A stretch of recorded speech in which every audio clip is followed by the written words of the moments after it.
To get started, I want to give you a little bit of an update on our catalog, our patch catalog, and talking about the upcoming Windows 10 extended security updates that Microsoft will be offering and will be supporting as well. So as usual, I think most of you are probably aware that we do collect requests for products in our patch catalog on our Ivanti Ideas portal. We generally give, I'll say priority to enterprise-wide applicable applications, generally products that run on both Windows and Mac if we can help it. And we do support a lot of patch products. And you'll hear from, obviously, the different PMs here today. Want to show you some of the recent products that we've added into the catalog. These are brand new products that have come out. PolyLens, WatchGuard. We do have a number of OEM partners that we support as well. We do have new major versions of products that we release as well. We provided updates for the Adobe Cloud products that have come out. All the 2025 releases you can see here, early part of this year. Updates for Purview. And some additional products here as well, including .NET SDK 9 is coming out.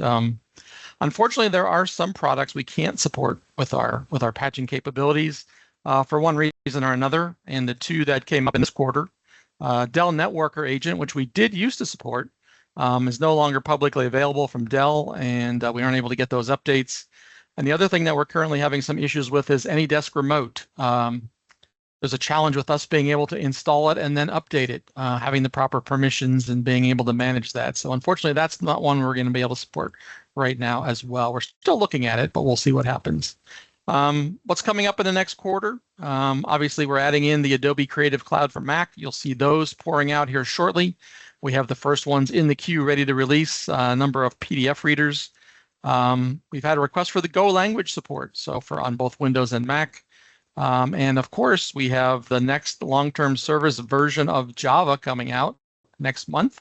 JDK 25 is going to be coming out, so we'll be adding support for that into our portfolio, both directly from Oracle as well as from all the third-party vendors like Corretto and others that support that. So just wanted to give you an update as to what's happening there on the content side. Another thing to be aware of, if you haven't seen this, it's been all over the news, obviously, talking about Windows 10 coming to end of support. It's hard to believe it's been 10 years already from when it was released back in July of 2015. The last update for Windows 10 will be coming out on October 14th. That's obviously Patch Tuesday in October. They are going to continue supporting version 22H2 through what they're calling extended security updates. I think a lot of you are familiar with those. We've been through this several times now. We saw, Windows 7 and Server 2008. We saw Server 2012, which is still currently under extended security update support. And now they're going to do Windows 10. And the reason they're doing Windows 10 is kind of surprise. We thought they would be pushing everybody really hard to Windows 11. But the problem is that Windows 11 has a lot of hardware requirements, additional hardware requirements from a security processing standpoint. So a lot of us, unfortunately, are still running Windows 10, and we need to support that. Just an update here, last slide from me on what is the ESU. Well, it's an annual subscription from Microsoft. They continue the security updates. They have said right now they're going to support them for another 3 years. You can get anywhere from a 1 to 3 year subscription. So that pushes us out to October of 2028. You will need to install a key on your endpoints that will unlock these ESUs. The updates themselves are still publicly available, but you need this key to be able to install them. Otherwise, you'll try to install them and they'll roll back. Ivanti is going to add ESU support as well. We will have an add-on license available for your current Ivanti subscription, similar to what we're doing for Server 2012. So this isn't a lot different than that if you're using that already. And we're going to support 3 of our patch products, Neurons for patch management, Endpoint Manager, and Security Controls will all be providing or support these extended security updates with the proper licensing. So just want to give you a heads up ahead of that if you're, or early on here yet. This isn't going to kick in until November, Patch Tuesday. We should see the first ESU updates for Windows 10, but it's not too early to start planning for that. So with that, that's all that I have there for right now. I will turn it over to Sean. Sean? Yes, thanks, Todd. All right, Ivanti Neurons for patch management. The biggest announcement which we made the last week was kind of in a controlled beta, we released a ring deployment. This was a very highly anticipated feature set, and we we made sure that it is in a level where you can actually use it from day one. So we highly encourage you to test this out and then give us feedback. As we speak, the plan is to roll this out next week for a limited production environment, and then 1 week later, worldwide across the various geos and regions. Of course, ring deployment, I'm going to just step into this a little bit more and show you how it works as it's been built today. And so you can navigate a few things. And the other area is, and just to lay the ground here on rings, it is something which allows you to test a set of patches through multiple rings, meaning devices that you want to put in a test group, and then further into early adopter, you could call it pilot. Some customers call it pilot group, and then finally into production. At that point, of course, we have successfully promoted the patches through some criteria that also can be set. You could do that promotion either automated manner or manually. The other big announcement is Amazon Linux. So contentless patching for both security and non-security related patches, as well. And this is supporting both Amazon Linux 2023, which is the latest one, and Amazon Linux 2. So our customers can now run VMs in AWS Cloud, which are based on these operating system versions, and certainly use the unified patch configuration and deployment schedules. So essentially, Neuron's patch management. So that's that. And then thanks. One of the things with before I get into the quick demo, patch intelligence with Amazon Linux. So essentially, in the ring deployment, in patch management user interface, you go to patch intelligence menu on the left side, and on the grid that shows up, you can then filter by the vendor, Amazon, right? And then that shows up all the Amazon Linux, patches that will be there and so forth. So the exhaustive list there and more. Of course, this is just a part of that because I just took a screenshot. All right, can we move to the next one, please? Yep. So I will launch a demo of ring deployment. This just shows how an operational ring would look like, or a rollout would look like. I'll just quickly go through this. Starts with patch settings under patch management. Normally, as you would create a patch configuration, you would click here, and then you would go into routine maintenance. So right now, rings, ideal positioning for rings is routine maintenance, because the rings will generally, given all the 3 rings and the amount of deployment time that you want to assign to each of these rings, this will easily take you over a week. So you start with that configuration, and then here is a toggle where you can configure ring deployment. There are 2 rings or 3 rings you can choose. You can choose either manual, whether you want to promote automatically. So 3 rings or 2 rings, and then you can choose the schedule for ring deployment. Monthly or patch Tuesday, as I mentioned, daily and weekly is not applicable for ring deployment. And you'll see if you kind of add up the number of days for each of these rings that you assign. For example, you select the total target completion days. By default, it's 28 is the max. You can also go with the patch Tuesday model, which is 14 days. And also within monthly, you can go from day of the month to saying, oh, okay, I want to do the second. I want to go with my schedule of second Tuesday of the month to, if I want to add a delay of 1 or 2 days, and then I want to adjust my soak time. The soak time, or the soak period, essentially is when all the endpoints within that ring, or the devices within that ring, will be given the time to deploy the set of patches that you have you have assigned, meaning say you've selected 10 patches or 15 patches. Again, that number varies depending on the products that you are updating on those devices, right? So two devices may not be the same, or in this case, in the test string, say if you have 10 devices, they will not be same. So the number of patches to be applied will also differ according to the criteria I've set in the patch configuration. Say you set up 3 or 4 days for the first ring, then likewise, you go through the same model. Important thing here to note, very important, is your success rate, meaning if you take a patch, say patch A, and you want to ensure that the patch A is being deployed or has been deployed successfully across 80% of your endpoints. So that is what the success rate is. You can adjust that. You can make it like 75% if you want. So essentially, if you selected automated promotion for rings, for patches across rings, then that will depend highly on this number that you set. So that means 75% of your, say if you have, or 80%, whatever, 80% is an easy number to deal with. Say if you have 10 devices in the test ring, 8 of them will actually, if 8 of them if the patch gets deployed to 8 of these devices, then you have achieved the success rate. The patch will be promoted to the next ring. And likewise, the same concept applies here for promoting the patches from early adopter to the production ring. Also, you can apply delay. You can choose the soak time, meaning how many days you want to give it to that ring, to the devices in that ring, for the patches to be deployed successfully. Some folks may be absent, out sick, or in PTO, so you have to adjust for that.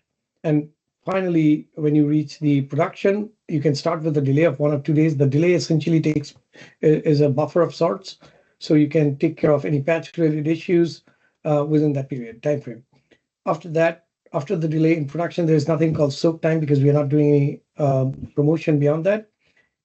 The remaining amount of time that you've set up for the monthly schedule, say if you selected this thing, based on occurrence, it goes from the second Tuesday of this month to the second Tuesday of the next month when the next ring or rollout starts, right?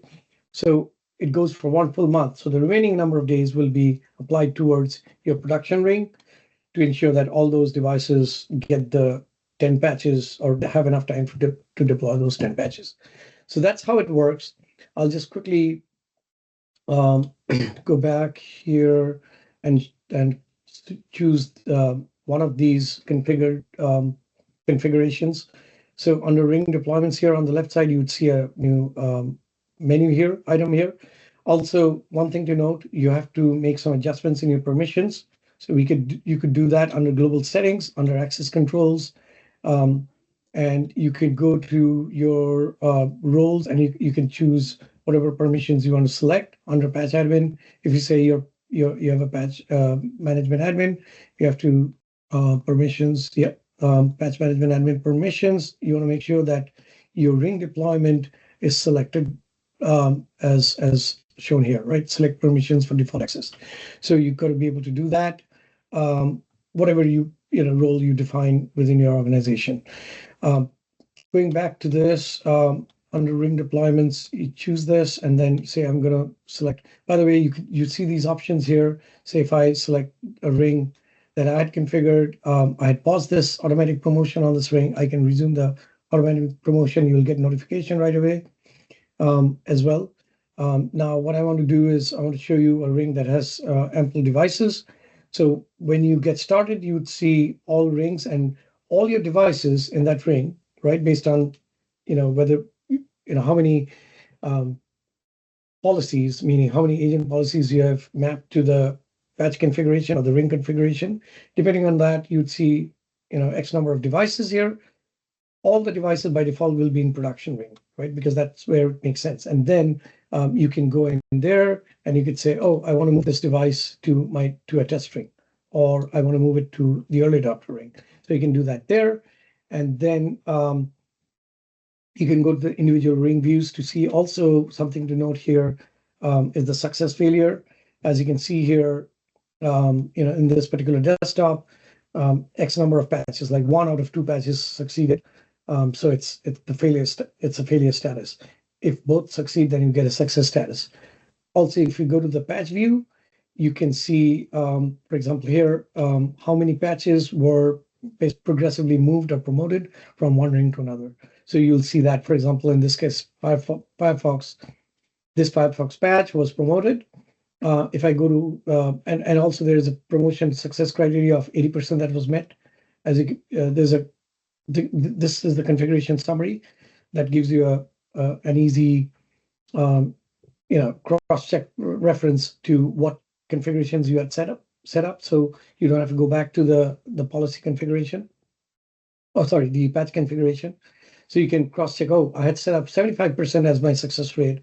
So this meant 80%, meaning 80% of devices were able to deploy this patch. So that's why it got promoted, right? So that's the notion behind this. And then likewise, it met 80% success rate, and it got promoted from early adopter to your production ring.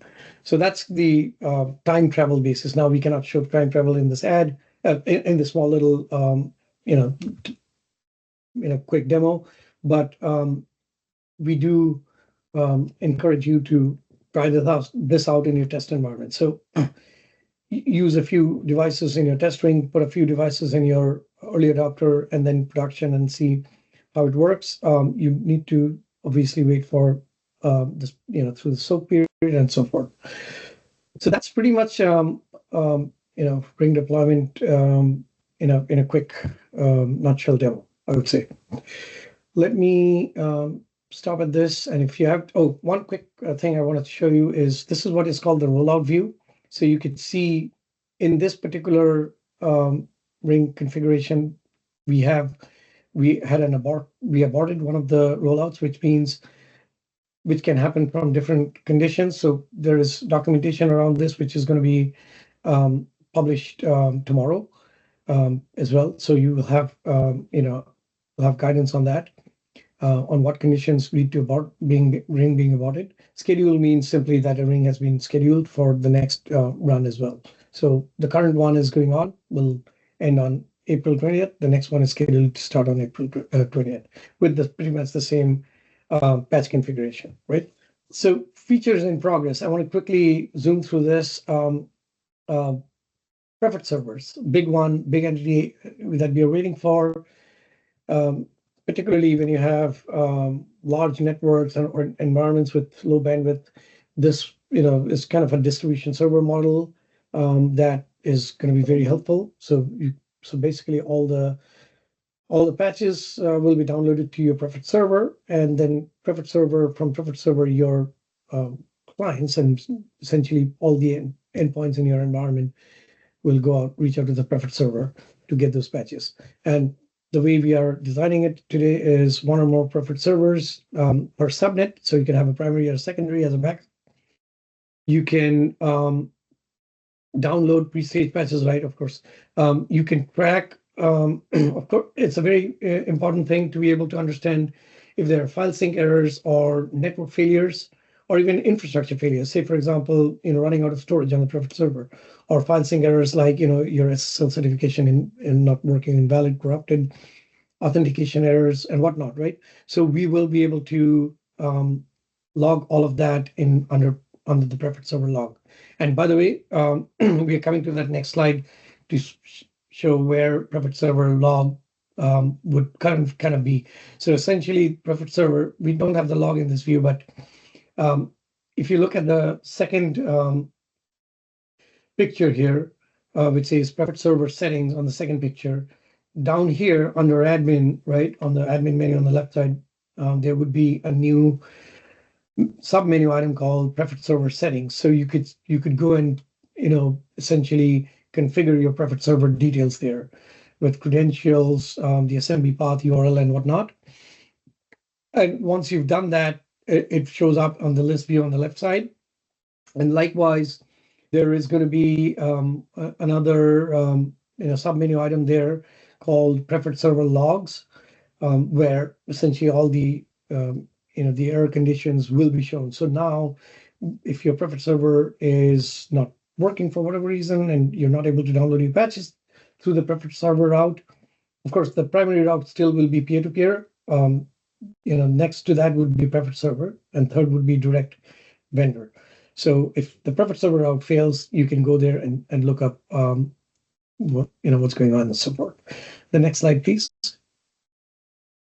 Scopes for patch management. A big thing here, of course, you want to be able to assign only those devices or kind of limit the coverage to devices based on the purview of that particular administrator. This could be based on a department or a region. A department could be, in this case, accounting or field sales. It could be based on a region or even line of business, right? Region could be, North America or Southern America or Europe or whatnot, or even more granular. So being able to only see based on that. So we already had scopes in devices already. So we kind of took that same notion and we are extending it to patch management. That will allow separation of responsibility and so forth. Okay, we can move on. And there are IT governance compliance requirements as well that will be met through scopes. User surveys for ring deployment. That is something which actually talks about cross-product integration. So we are taking Ivanti Healing, which is part of the DEX product suite, and we are taking the bots experience from that, and we are leveraging bots experience to conduct user surveys. Now, user surveys are very closely knit with ring deployment. The first, I mentioned about the promotional criteria for ring deployment. The first promotional criteria would be whether the patch or multiple patches have been deployed across a bunch of devices in that ring.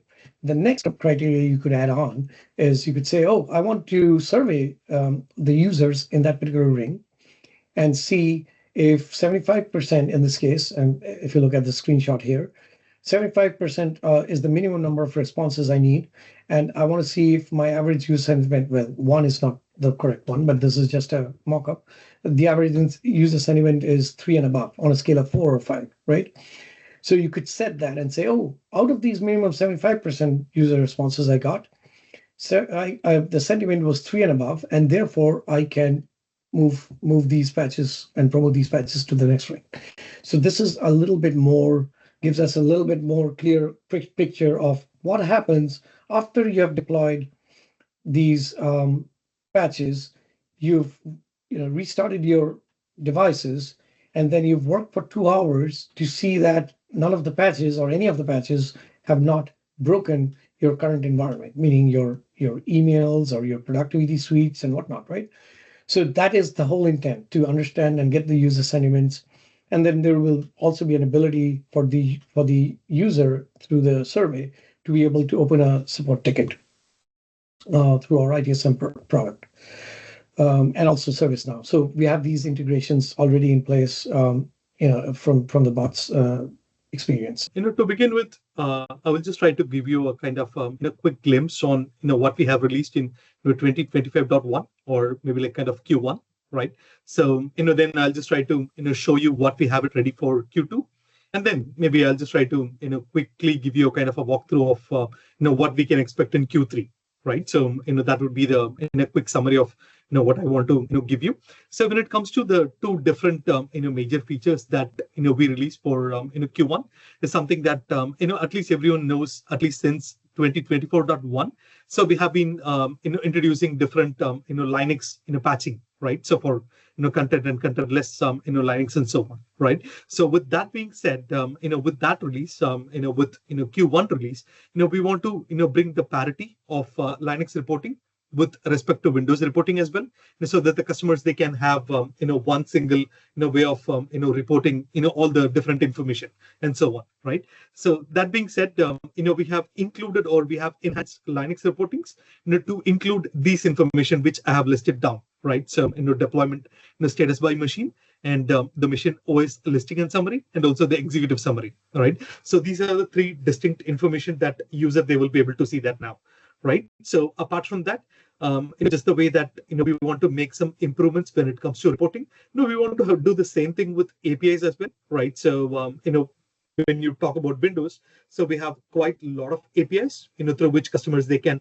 try to, read some information or write some, different, configuration changes to their Windows infra. We want to give them, same interface or the same, way of working for Linux endpoints as well. So that is where, we have broken that down, into multiple different phases, phase 1 and phase 2, for reporting and also for configuration as well. So with Q1, we have released some set of APIs, we call it as like phase 1, which, that can be used to get, some sort of advisory data or package metadata or the scan results, right? So that you can incorporate that into any SOAR platform or, SIM, or, you can do whatever that you want, right? So, these are the, features that we have released for Q1. Todd, can you go to Q2, please? Yeah, thank you so much. So, because it has been out already, maybe I'll just try to go to Q2. These are the features, which is coming up fine, and we are expecting the release in a couple of weeks from now. We should be able to see that. So to begin with, we have extended the Linux contentless patching to Amazon Linux as well, right? So, ideally this was, part of Q1, and due to some unexpected issues and so on, so it got, pushed over to Q2. Now the customers, they will be able to comfortably use Amazon Linux to in 2023, right? So, they are the different version of Amazon Linux. They can use that with, security controls to patch it and so on, right? So just the way that, we have, for neurons. So, secondly, as as I mentioned before, we have picked up the API work and we have broken that into different pieces. So, in this release, Q2, we want to, pick it up the configuration related APIs. We have grouped that into, multiple different things.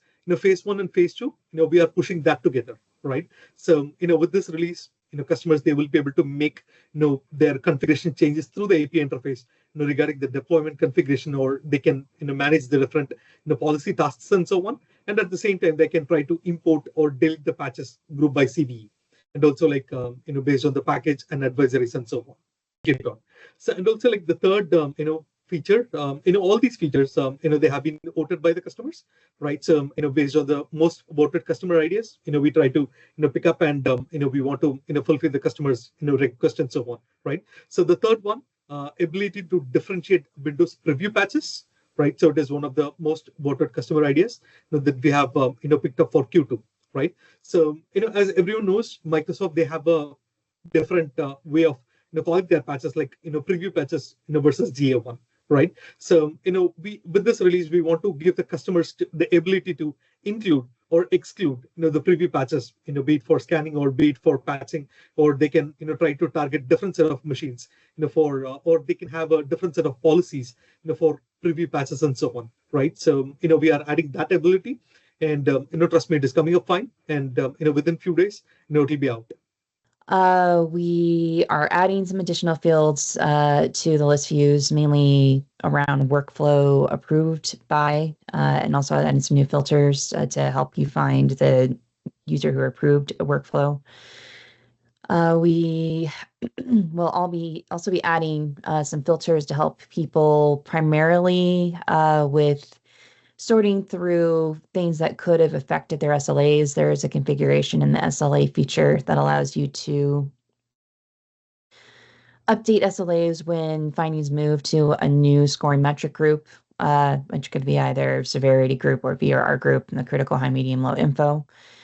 And if you enable that, then the due date could change from the automated capabilities of the platform.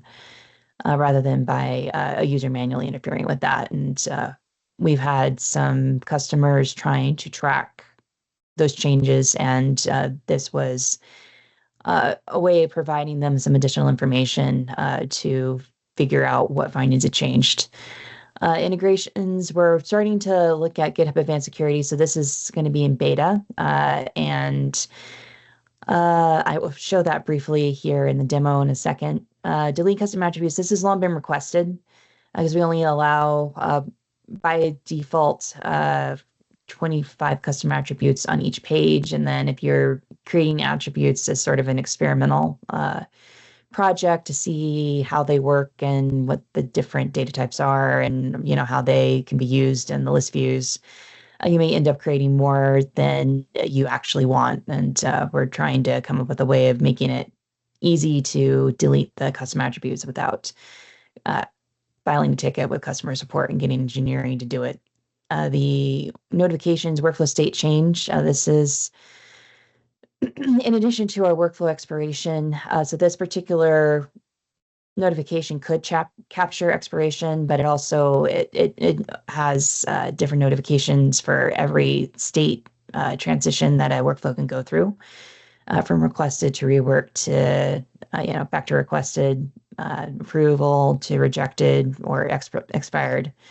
And then also can be limited based on the user who created it. So if you have a specific team that you're working with on workflows, you could trend down some of the noise from this notification by limiting it to the people you are expecting to request workflows that you are interested in approving. Dashboards and widgets, we are still trying to get rid of some EOL widgets, so we brought in a new KPI to capture the age of the oldest critical finding, either by discovered on date or by ingested on date. And the automation enhancements, we have introduced a new category of automated workflow for severity change. Okay, so next slide. I'll probably go through these real quick. So Dependabot is one of 3 pieces of the GitHub Advanced Security that is going to be bringing in new scan-specific fields for filtering and exporting, as most of our integrations do, and I'll be focusing on open source vulnerabilities. Next slide. Custom attributes delete. So this one, it's fairly straightforward. You will have to go through a process that we'll show here in a second to remove the references and things that you've created in the platform to this custom attribute before you're allowed to delete it. Notification, yeah, so this basically just covers the major use cases that I mentioned for previously. Okay, automated workflows. So this one was introduced, the severity change partly because of requests we've had to allow users to be able to change VRR for a specific finding because they disagree with the score. So in tandem with custom severity, if this was turned on, you'd be able to prioritize VRR as always for all the scores in your findings for severity, and then be able to update severity with these severity change workflow. And then also, in particular, be able to maybe target families findings saved by the plugin ID. We'll start off with a workflow, just briefly showing how to get that up and going. So you could apply a filter using this. So here's an example. And then you could go to this workflow and then create automated workflow from filter, select severity change. And then you could, severity change basically sets a severity value to something new until the expiration date. And this will affect all findings that match the filter, which in this case would be all the findings on this particular application. And then you would be able to change the automation stop date, which is when it'll stop adding new findings to this workflow through the life cycle up until it expires. Or you can select another date, and then you can also change the expiration date. And then you would go on to confirm it by entering the number of findings. Okay. GitHub. So these are some examples of the findings that you can bring in through GitHub. The integration, let me see here. The integration card is, I think it's under automate, yeah. Okay, so we already have it enabled, and hopefully I can get this up without having to go back and do that, okay? Enter the organization name.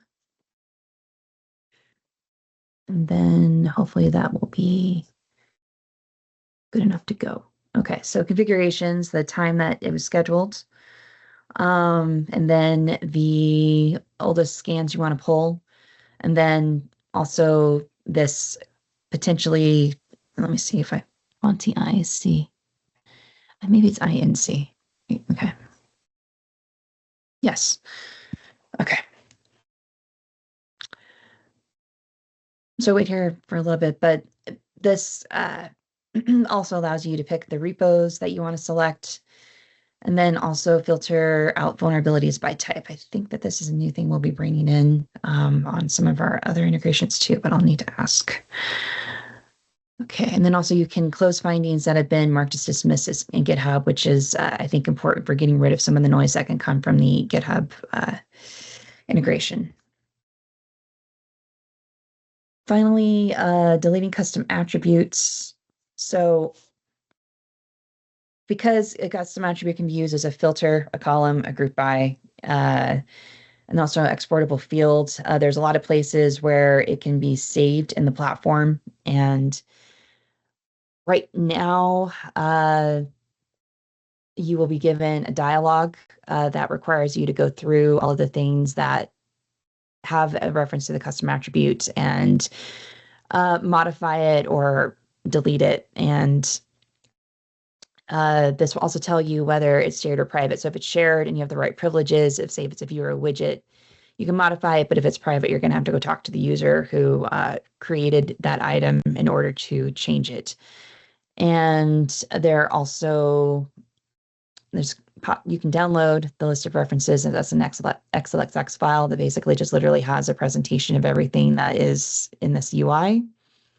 There's an example of a widget, and then I think I also created a list finding collection. Did I get around to saving that? Okay, and when you delete a custom attribute, this will also, once you cleared out everything, then you'll be able to go through the process of deleting the custom attribute.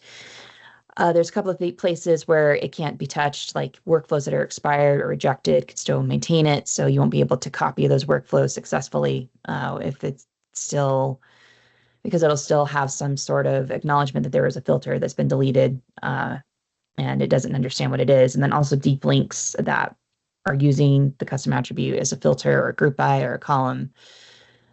Those will be expired immediately once you submit this, and they will take you to an error page like an expired a deep link that was expired under normal circumstances. Our platform removes deep links from memory after 90 days.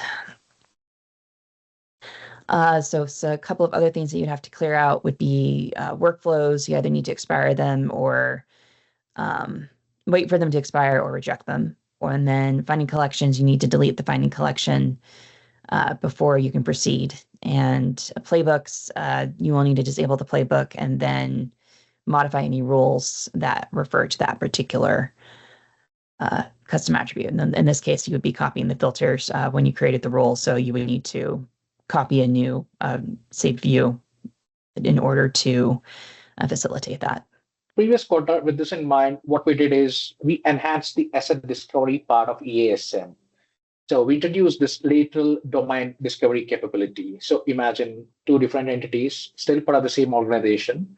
So there is a good chance using traditional discovery tools, the lateral entities will get missed out. Okay, imagine Ivanti or RiskSense. So till a certain amount of time after a merger or an acquisition happens, right? There could be entities.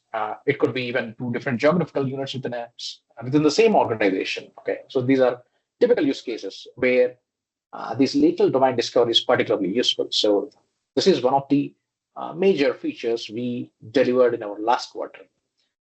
Additional to that, we also gave the ability for our customers to generate an executive reports for their executive leadership. Okay, a high-level summary of the external attack surface in terms of what are the important exploits, ransomwares, etc. Okay, so it doesn't go into too much details. We already have a detailed report. So on top of it, we added a new template for an executive summary.